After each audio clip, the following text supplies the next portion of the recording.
Hi, I'm Jeff Schoep, and this is my co-host, Acacia Dietz, and welcome to Beyond Barriers. And our guest tonight on the program is Mr. Kerry Noble. Kerry, how you doing? I'm good, sir. Thanks. Thank Good you to so have much you. for joining us. If you could tell us a little bit about your background, Kerry, we'd definitely like to hear it. Well, what I guess, more famous for is in 1977, my wife and I moved to a rural community church up in northern Arkansas from Dallas. We had one child at the time. My wife was pregnant with our second child, and we had some friends up there, and that's really why we went up there, was to visit them, and also to have our second child by natural childbirth, which they did up there. We ended up liking it, in fact, loving it. It was a great area, and we ended up moving there just a couple of weeks after we had the baby. In those days, it was a very pacifistic, nonviolent, non-racist organization. We were an apocalyptic group, which meant that we were based on the precept that waiting for Jesus to come back on the second coming, and sort of just preparing for that whenever it happened. We weren't setting any dates or anything at that point. And the first year was very good. It was the best experience of my life. But then, you know how it goes. You meet the wrong people at the wrong time, and things start to change. 1978, we were introduced to a guy who said that what we were doing was great, preparing for the last days, and we were going to help people that came out of the cities during whatever was going to happen. But how were we going to protect ourselves? And he introduced us to the concept of weaponizing and defending ourselves. So we decided, yeah, that makes sense. So we spent $52,000 on guns, ammunition, military equipment over the next 18 months. We got very prepared, and we started training. Became known as survivalist in those days, and ended up being what was known as the #1 civilian SWAT team in the United States. Year after that, we were introduced to the identity, Christian identity, the racist religion of the right. Took us about 6 months to sort through that before we adapted into our own theology. But at that point, now we were known as racist, paramilitary, survivalist. Then from there, it just got worse.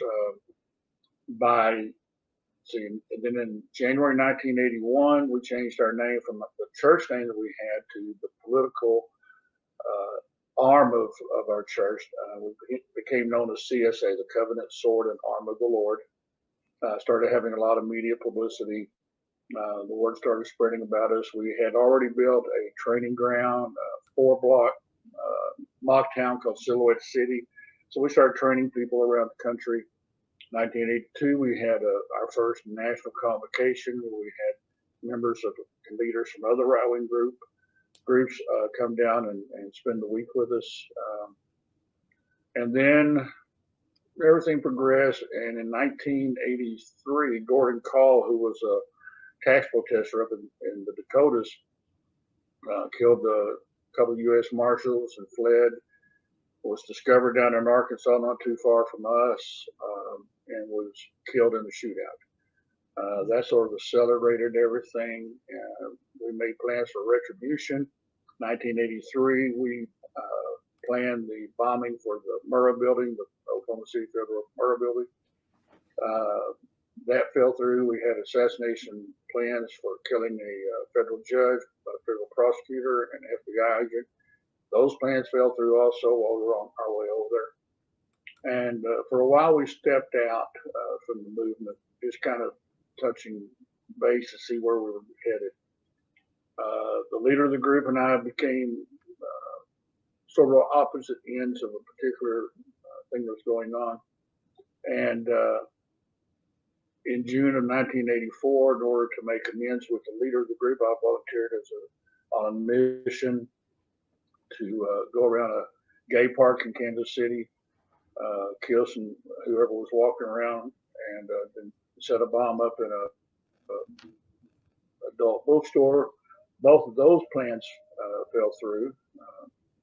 So while I and the guy that was with me spent the night to see what we felt like God wanted us to do. The next morning, on a Sunday morning, we went to his old church, which was no longer his church. It was a Metropolitan Community Church. We figured this is what the Lord wanted us to do. So we took a bomb of a briefcase with C4 and explosive and a timer in there. As time went on, I knew we'd have to sit there for a little bit, but as time went on, I started to put a face on the enemy, started looking around and realized that my action was not going to start what we would call in those days the Second American Revolution, that all that would happen was either I would end up dying in a shootout, spend the rest of my life in prison, or on death row. Then as the gays and lesbians in that church started to worship in their music, then I no longer saw them as homosexuals, but as fellow Christians trying to find their place in God, just like I was in those days. So I knew I couldn't kill Christians, so took the briefcase and both of us walked out. That put me at odds even more with the leader of the group. And then in night, if you don't mind, if I can ask on that. So just to back it up a little bit, so you were actually attending the church at this point where you had and walked in there with a briefcase with a bomb in it? Yeah, the church service, because we went in there and they just assumed we were two gay men coming in. This was on a Sunday morning, so there was a church service going on, and we stayed about half an hour. Yeah, I mean, it would have been in that time period, it would have been the largest United States domestic terrorist act in U.S. history. About 60, 70 people in there. So all I had to do was set the timer. It walk out about 10 minutes. It would have leveled the place. Wow. So just for our listeners, and I'm to back it up a little bit, because I know I kind of just pushed right into the story, but so Kerry Noble is a former extremist. He was involved with the CSA, which is a Christian identity organization. And Kerry, so specifically, so you had went into the church, you had a bomb ready to go, and at this point you had changed your mind while you were in the service. And so how did you come to that point that well, obviously when we first went in there, you had the guys on pretty much one side of the congregation, women on the other side, and they were not real affectionate, but there was some kissing on the cheek or arms around each other, that kind of thing. Not what I was expecting. We had the propaganda of the gay church would have sexual orgies going on or something like that. The pastor came out and started talking about his sexual relations with the music director, both males, of course. And, so that seemed to solidify this is what we ought to do. The longer I sat there, like I said, I started putting the face on the enemy, which you're not supposed to do, obviously. Started seeing them as people as opposed to the caricatures of what I had expected, third eye in the middle of the forehead, horns, whatever, just, it was not, these look normal. And I started realizing that, these people have never done anything to me. I hadn't been around homosexuals before, didn't really, just couldn't identify with them at all. But for the first time in my life, I started just realizing these people were just like me. And then when the music started, of course, music for us at CSA at our compound was very instrumental for us. We had church services 4 nights a week, basically. So once the music started and I saw people, lift their heads up towards the ceiling and praying, or lifting their hands up and singing, which was a lot of what we did too, then it hit me that what they're doing is just trying to be accepted by everybody else, find out what God wants them to do. And like I said before, just find their place in God. And it just really hit me that that's what I was trying to do. So it was an overwhelming experience. And for the first time, I just didn't see them as homosexuals anymore. They weren't gays and lesbians. They were people who followed Jesus and just wanted to live a Christian life in the best way they understood how. Wow. So basically, I mean, this is a common theme that we're hearing from a lot of people, and even in our own trajectories coming out of the movement, is being able to see the humanity of the so-called other, of the ones that we vilified, of those people that we thought were the enemy. And it sounds like your story is exactly the same, and you were literally minutes away from, you know, committing one of the biggest terrorist acts that the country had ever seen.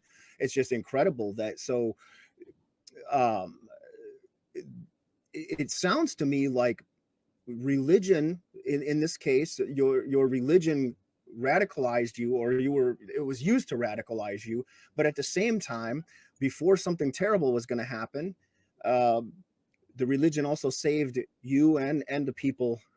I'll let you explain it, but that's what I'm hearing. Yeah, I mean, basically, I was already a Christian before I moved up to Arkansas. I was actually a preacher, got ordained up there. I was the main Bible teacher, did half the preaching at least. You know, so I'd been involved with ministry since I'd been 19 years old. Grew up in the church, everything. What happened with us when I was growing up in the 1960s? First, we had the race riots in those days, a lot of disunity in the country, pretty much like today. And I could remember as a Southern Baptist kid asking my Sunday school teachers, what does the Bible say about race? And they would not talk about it. When I was introduced to Christian identity, now here was a group of people who not only were not afraid to talk about race, but wanted to talk about race, and bringing in scriptures that I recognized and understood, but kind of at a different angle, different point of view. And it took us a little while, like I said, about 6 months to kind of sort through it all. But eventually we reconciled with it.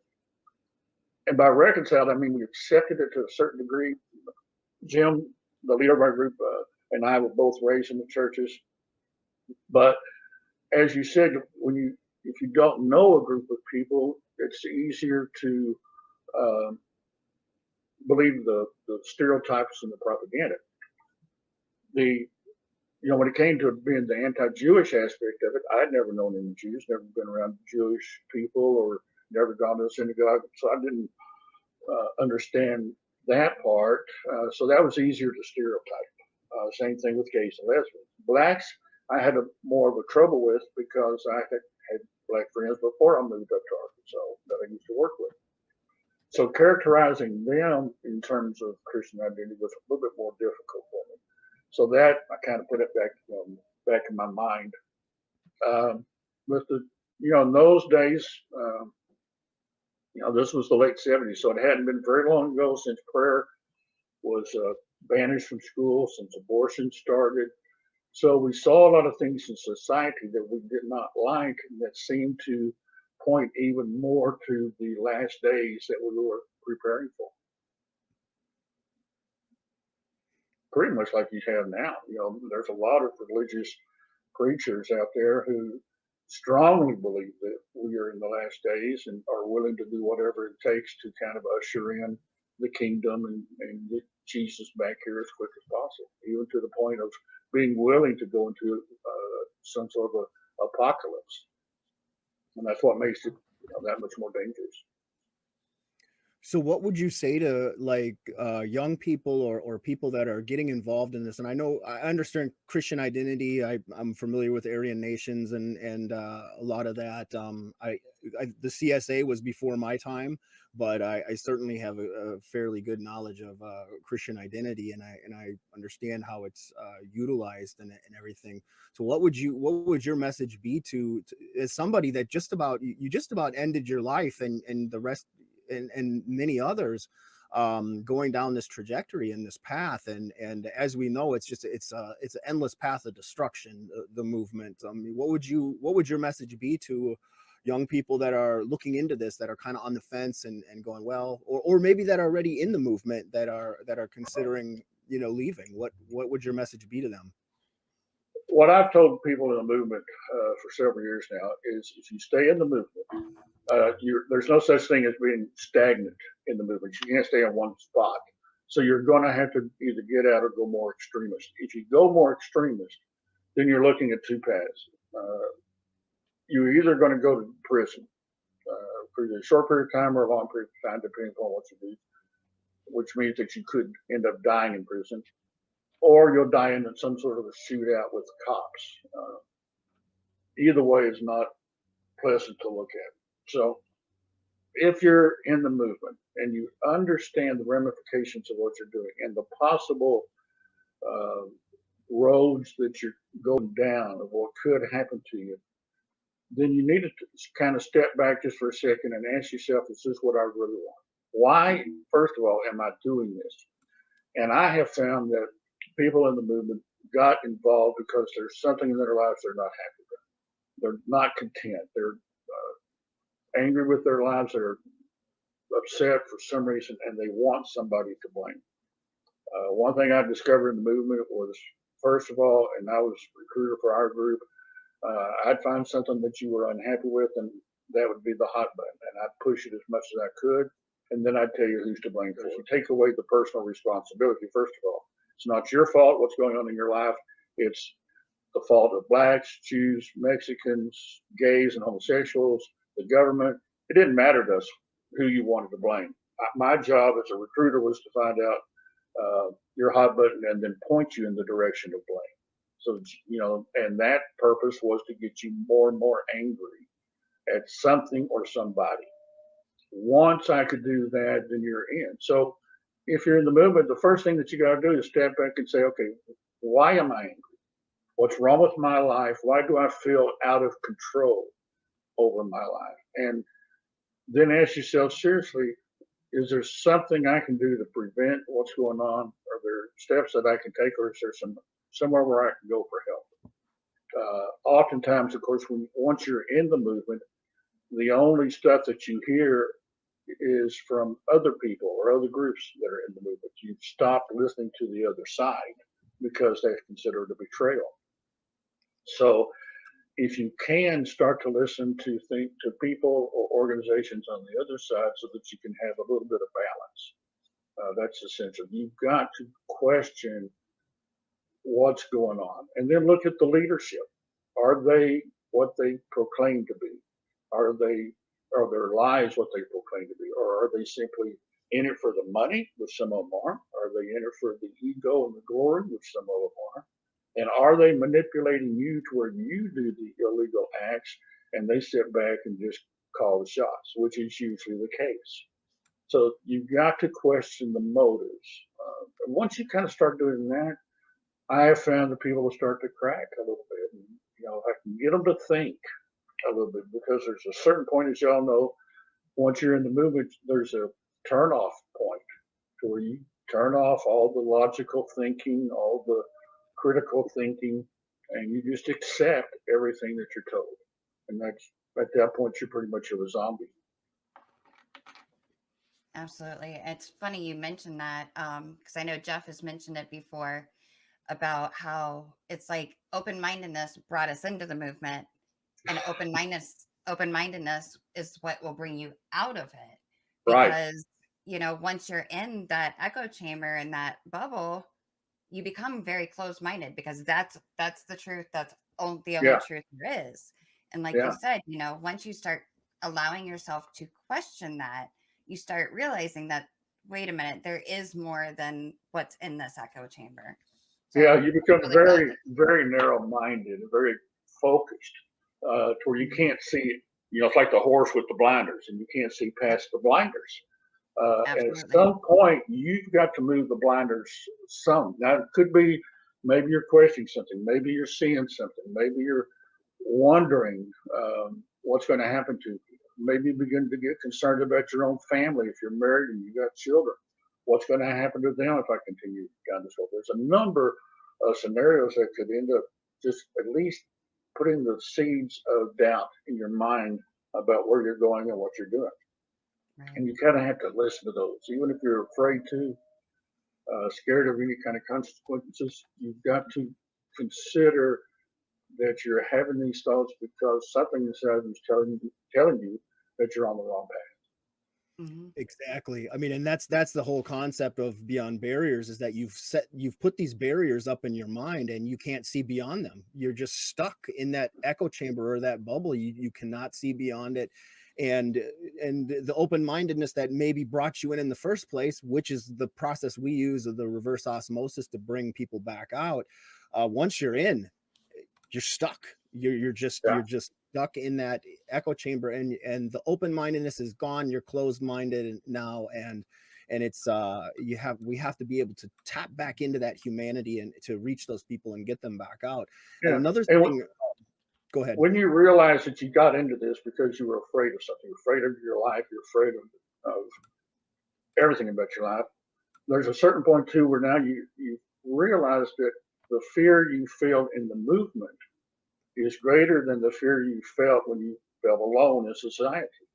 Now I'm scared to question. Now I'm scared to get out. I'm scared of disobeying an order because I don't know if somebody's going to shoot me in the back.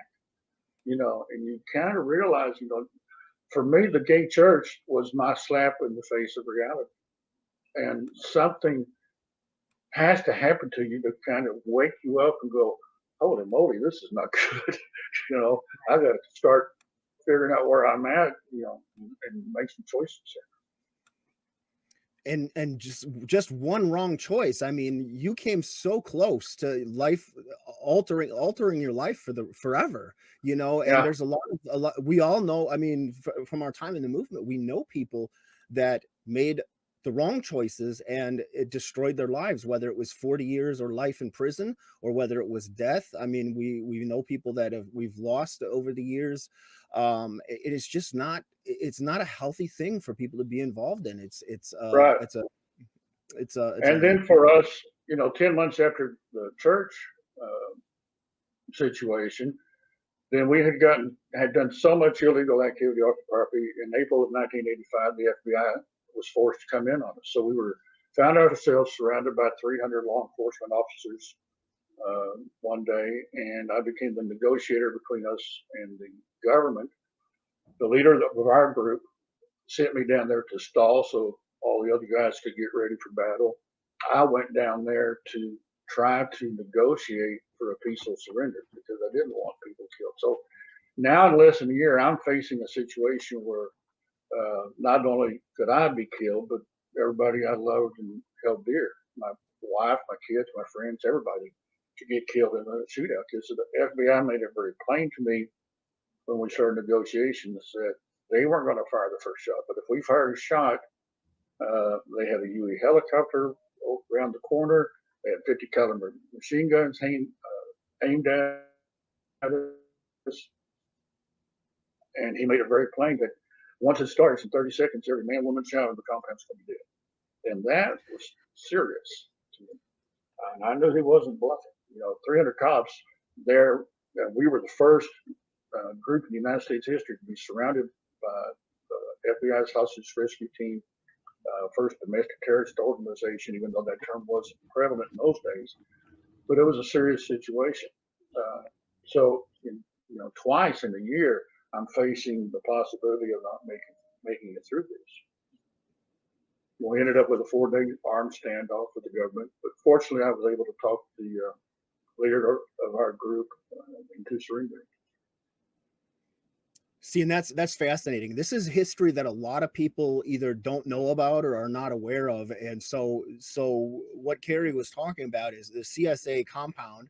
You guys are surrounded by 300 federal agents and law enforcement, and there was a standoff. And how long did that go on? That went on for 4 days. It started on April 19th, 1985, when Jim finally surrendered on the 22nd. So we had the 19th, 20th, 21st, and the 22nd on the standoff. So it was, as the guys sit down to negotiate, I didn't even know if I was going to make it down to the bottom of the hill before some cop decided just to shoot me right on the spot. Not easy having cops aim their guns at you. I can tell you, it's, reality really wakes you up. And then once it was all over and our leader surrendered and all the guys surrendered and everything, just a huge relief that it,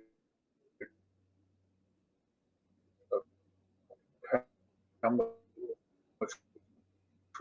worse it could be. You still there? Yep, the last couple sentences we didn't hear. Okay, what did you hear last? Remember? Acacia, what is it? Oh my gosh. Oh, I think I remember. There's a couple sentences. Okay, so yeah, so I was walking down to an area that we call the valley. So it was about a quarter-mile walk that I had to walk to start the negotiations, knowing that there's cops all around me aiming their weapons at me because they didn't know if I was coming down with a bomb, suicide bomber kind of situation. So I know if I make a wrong move at all, I'm dead. So that's it's an awakening moment, because you realize one false step, one false impression, and my life is done. So I had to be very careful. Got down to the negotiation spot where all the main negotiator was with the FBI and started talking. Then I felt a little bit better. But it's until you've been there, it's difficult to imagine. It's easy when when you're in movement, it's easy to feel bravado and think, oh, the only way they're going to take my guns is my cold hands, and all that kind of stuff. You see all these guys flaring up like peacocks, and you think, that's easy to say. It's easy to picture yourself in that situation. And I know we did it at CSA, but walking down there and knowing I'm unarmed, but they don't know that. They're hoping I'm unarmed.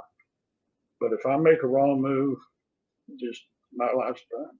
And you're not so quick to think that you're invincible anymore. You realize this is beyond seriousness. This is life and death. And am I willing to not only give up my life, but ruin the life of my wife and my children over this? Right.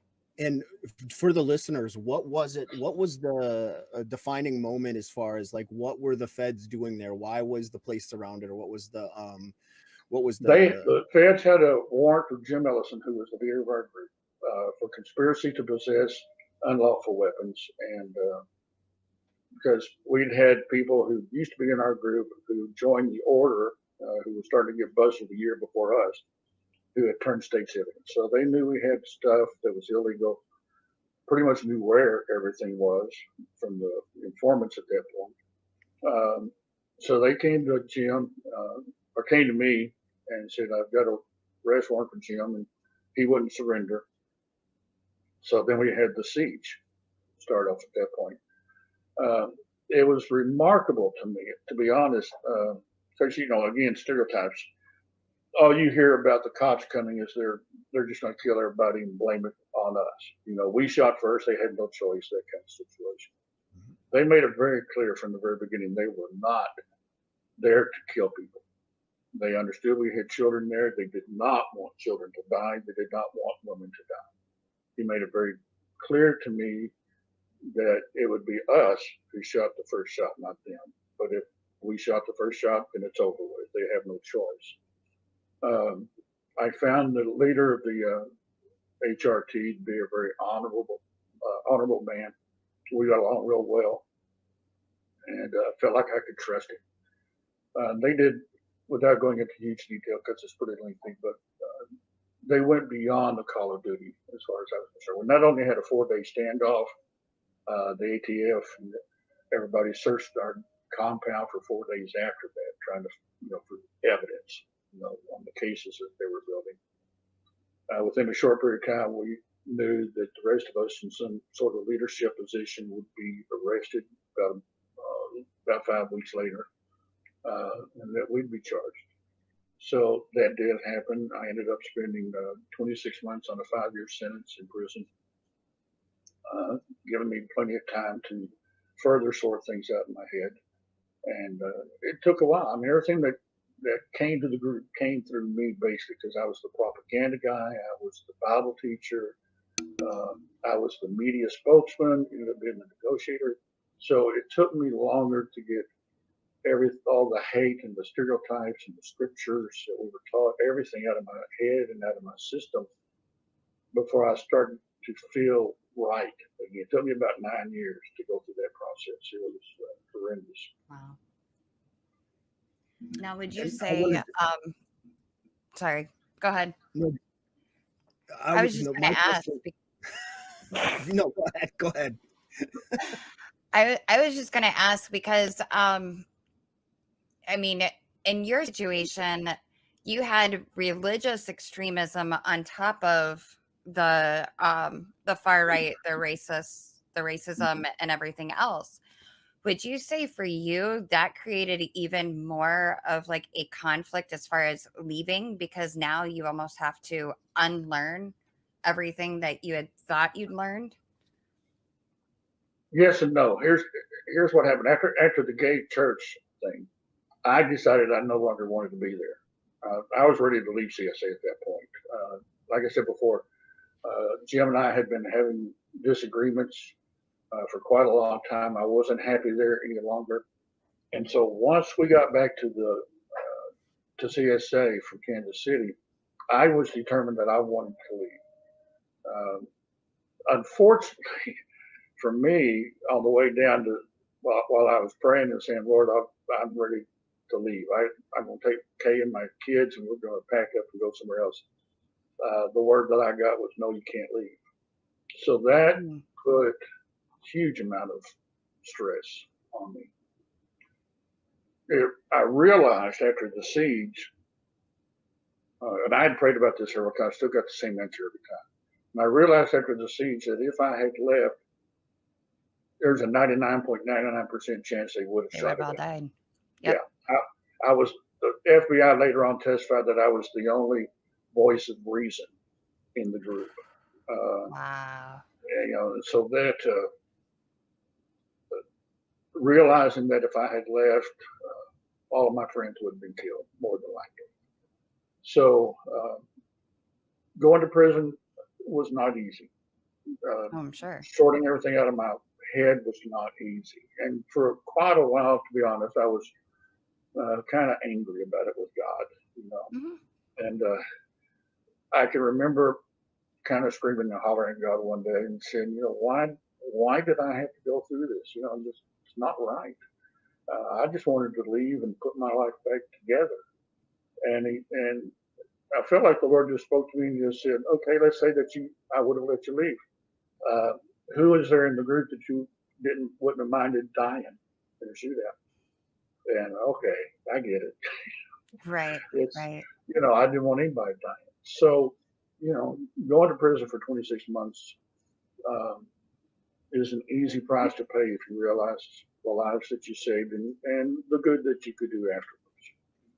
Right. And if I can keep people from making the same mistake or worse, and I knew people that were in the order that never got out of prison before they died and still are in prison to this day.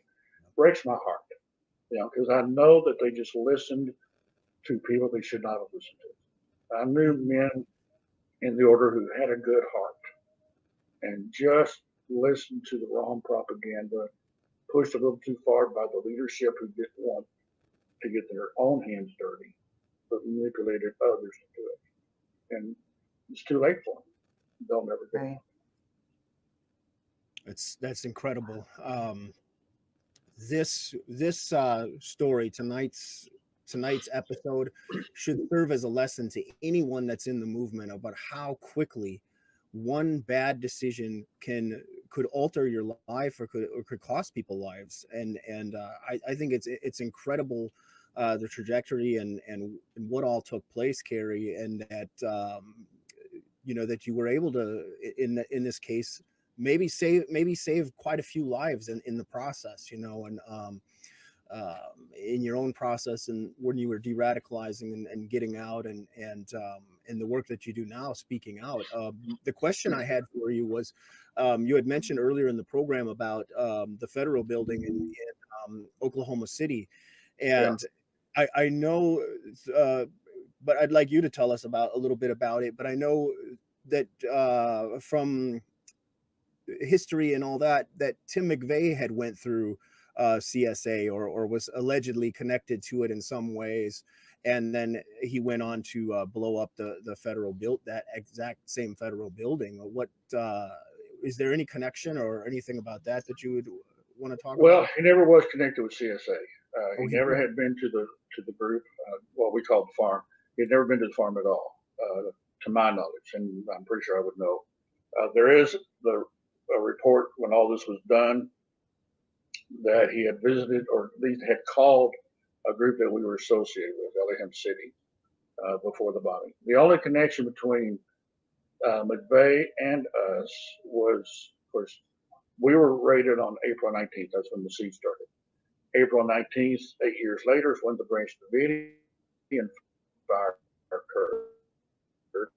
And we know McVeigh was there, and he got angry over that.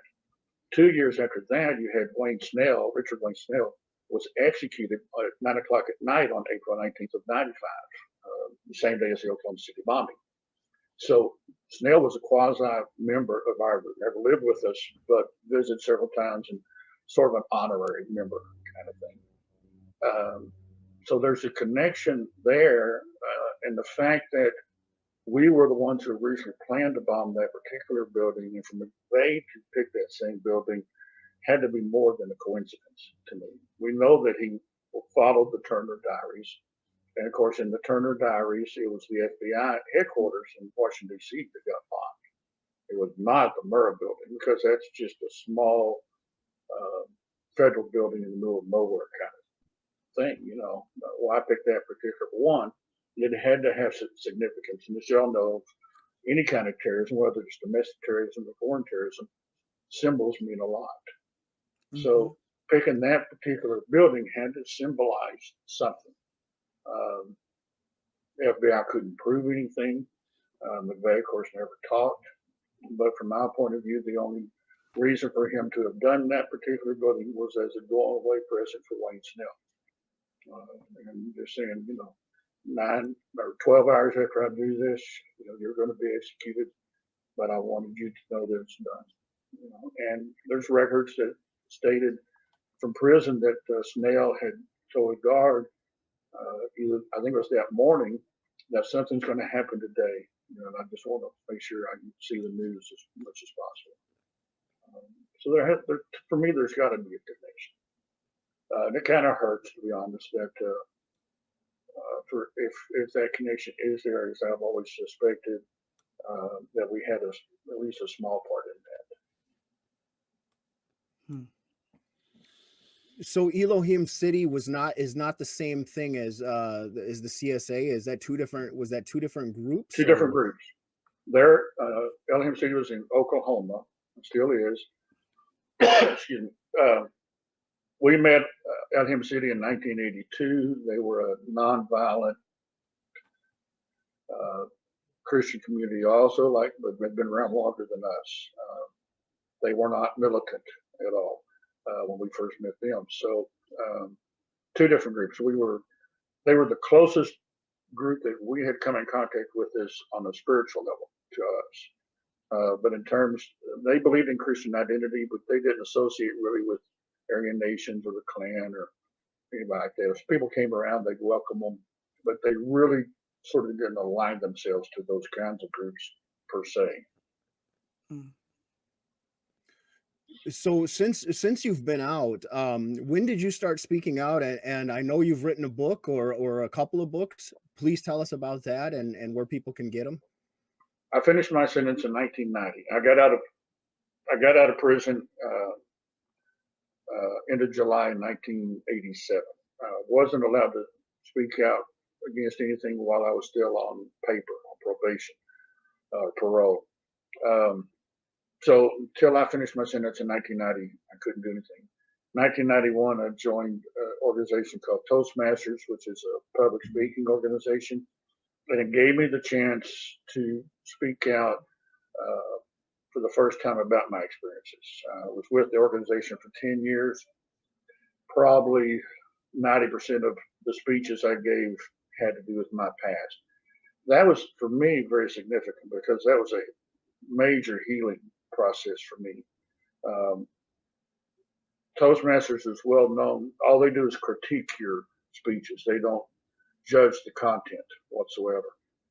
So I was never frowned upon for anything I talked about.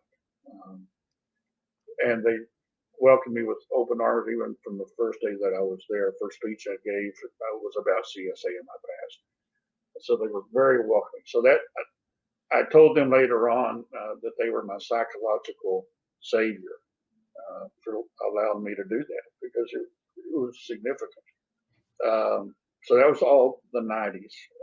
95, I touched base with the FBI agent who had been the head of the HRT and who was the negotiator for the FBI. We crossed paths again in 95. Ended up becoming really good friends.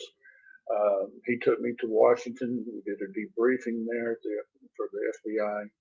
They wanted to basically know what they did wrong at Waco and Ruby Ridge and what they did right for us, and wanted some pointers. So we talked about that, and I started doing speaking engagements after that for the terrorist conferences against terrorism, civil rights organizations, that kind of thing, and that helped. And then wrote the book Tabernacle of Hate, Seduction into Right-Wing Extremism, came out in 1998, about the whole story behind CSA.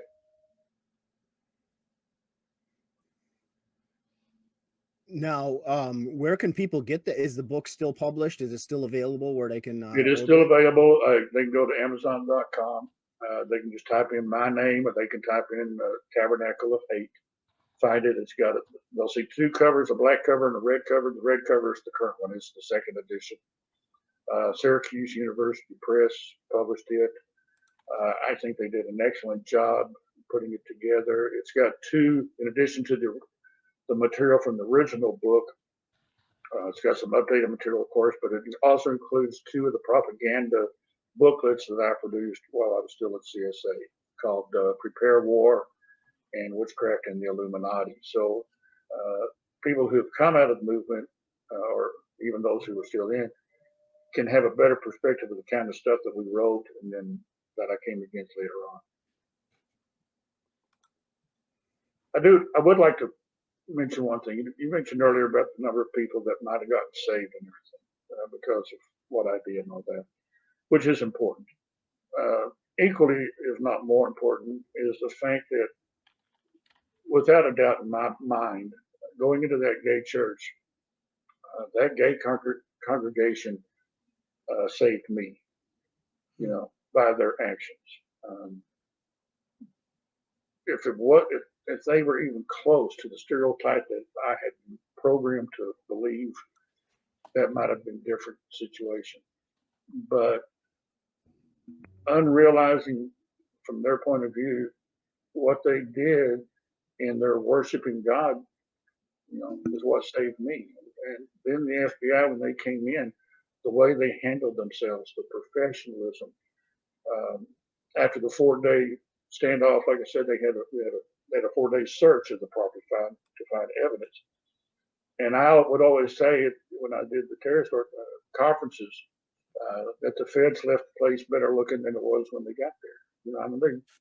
They fed the animals, they cleaned the property. I mean, that saved me, because it made me even more solidified in my new belief system that the government was not out to get me or to get my friends. It could have been way worse for us. I mean, the federal prosecutor, and I think the federal judge, which was two of the guys that we had targeted for assassination, I think, took mercy on us. The FBI agent that we had targeted became a friend of the group, helped a lot of the women after the men were arrested, helped some of the other men who weren't arrested to find jobs. I mean, they just went beyond the call of duty.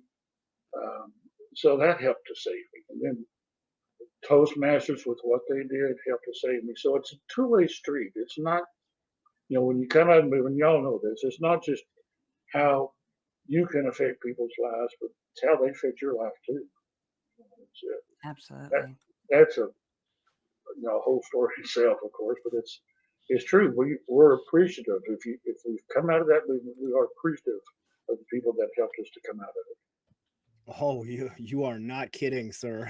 I mean, that is really well said, and I'm so thankful that you covered that, because that's something. What I'm hearing is it was empathy, it was compassion, and it's a two-way street, just like you said. I mean, it's given, it's received. It's, if everyone operated in this way in society, I don't think we'd have any wars, we wouldn't have racism, we wouldn't have hate, everything would be just phenomenal. And after, I mean, a lot. After I finished my sentence, I was able to start speaking out. One of the first things I did was to call the Anti-Defamation League out of DC and apologize for my actions and the actions of our group. They got me in touch with the director over here at Dallas, invited me over there, and I didn't know what to expect, honestly. I was a little nervous about going over there, but the director there was so welcoming, answered any questions I had, gave me some books to read, because I was still trying to sort stuff out. So even the organizations, just like the gays or whoever, the government, but even organizations that I feared, what would they do? Again, welcome their arms, and I did a lot of speaking engagements for them. But it's just like you said, it is a two-way street, and you need that. When you come out of the movement, you can't do it by yourself. You got to have help. That's why we started Beyond Barriers. I mean, that's the goal here, is to Absolutely. help people. I know when I first got out, I was still I was done with the racism, but I was still struggling with the anti-Semitism, and the Jewish community, the Simon Wiesenthal Center in specific, reached out to me, and they were Rick Eaton, my friend from the Wiesenthal Center. He was on a plane within a day or two, I think it was, and came right out, and wow. It was incredible. I felt the same way, going and meeting with Jewish people, and the first trip to a synagogue and all that. There was a lot of those old ideas going, oh no, what are they gonna do to me when I go in there? Yeah, it was life-changing. And that's what I think is so important, and what a lot of people should need to take away from this, from Kerry's story too, is the way you were treated when you went there to the gay church, and how people, how you were received, that altered this path. The path could have been completely different. I mean, you think about these things, like somebody walks off a sidewalk and gets hit by a bus. Like, well, if they didn't step off the sidewalk, then they would have been fine and lived their whole life. I mean, this is one of those stories that just could have went so many different ways. And I mean, we're so proud of you that you're out, and you're such a wonderful example of change, and Absolutely. it's incredible. And that's what we want to boost on this show, is we try to bring on stories of change and compassion and empathy, and we're trying to change lives and save lives. And your story, I think, is absolutely incredible, and people really need to learn from it. I think too, one of the main lessons I learned in the movement, you're taught who to hate, and of course it's everybody, to hate. So, and they're the enemy. It doesn't matter what group, what organization, it's, they're the enemy, and they're enemy. You find out once you've left the movement, there are no enemies. The only enemy is up here in your mind. That's where you got into trouble to start with, because you weren't taking personal responsibility for the problems that you were having in your own life. That's your enemy. correct your own thinking, correct your actions to where you can have a better life, and quit blaming everybody else for your own shortcomings, and reach out, because you'll find that the same people that you're having troubles with are more than happy to help. Yeah, if you'll ask for the help, they're more than happy to help you. So you can turn your life around very easily if you really just want to, and quit blaming everybody else, because they're not the enemy. That's it in a nutshell right there. Is you gotta introspect, you gotta look down deep inside, and that's one of those things I think we didn't, maybe at least I didn't realize it when I was in the movement, that it was so fear-based. We were afraid of this, we were afraid of that. Nobody ever admit to being afraid of anything, but really that's what it was. Is we didn't understand these things, we didn't understand these other people, and we fell in, judge them on stereotypes which weren't even accurate. And that's what's so incredible, is when you give yourself a chance to learn and explore these things, a lot of it isn't anything what you've been told. So it's about being open-minded and considering, was it Confucius said, a wise man considers the possibility of anything. I used to say that when I was in the movement, but I wasn't considering those other things, until later. It's like you really let that stuff sink in. And so do you have any final words or final thoughts on what can we all do to get along better and make a difference in the world? I was speaking with a reporter the other day, and I was telling him about everything in life is in cycles. Scripture says there's nothing new under the sun. What happened before happens now. What's happening now has happened before, kind of thing. And what's happening now is so much like a mirror of the 70s and 80s, except amplified. Of course, in my day, we didn't have the internet, so you didn't have a way of talking to other people. But we did what a lot of people are doing now, and shutting out everything except the negative. We did that. We quit reading papers. We quit watching the news. Quit TV altogether. All we heard was the right-wing stuff coming from other right-wing groups. So garbage in, garbage out. So the big message for me today is really look for, especially people who are holding on to QAnon, really look at what they're saying and think of how possible this really is. I can remember that towards the end of CSA, one of the things that really started me kind of question stuff was there was a teaching in those days that said one Jew controlled the eastern half of the planet and another Jew controlled the western half of the planet. You heard that one? So two Jews controlled the whole planet. They manipulated everything, right? And I finally got to the point of saying, well, that's kind of stupid. If these two guys are that smart, then they deserve to rule the planet, because none of us are that smart, and I started realizing how idiotic that teaching was. And if that teaching was idiotic, what else am I being taught that's wrong? So people that are listening to the QAnon need to listen to another side also. Need to ask yourself, how feasible is this? Is it really feasible that Donald Trump is going to all of a sudden become president on March 4th? I mean, come on. You've got to think about these kinds of things, because if you continue again to believe them, what road are you going to go down? How much do they really make sense? And just questioning little things can change your life very quickly for the better if you'll start questioning. Exactly. For sure.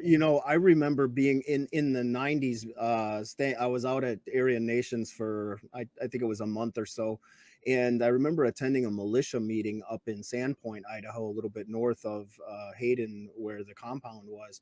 And a lot of the stuff that was coming from the militia, and back then, it was so easy to debunk some of it, because they were like, well, the Chinese are going to invade, or the Russians are going to invade, and they'd have an actual date for it. Like it would be like March 7th or something like that. And like the days would come and go.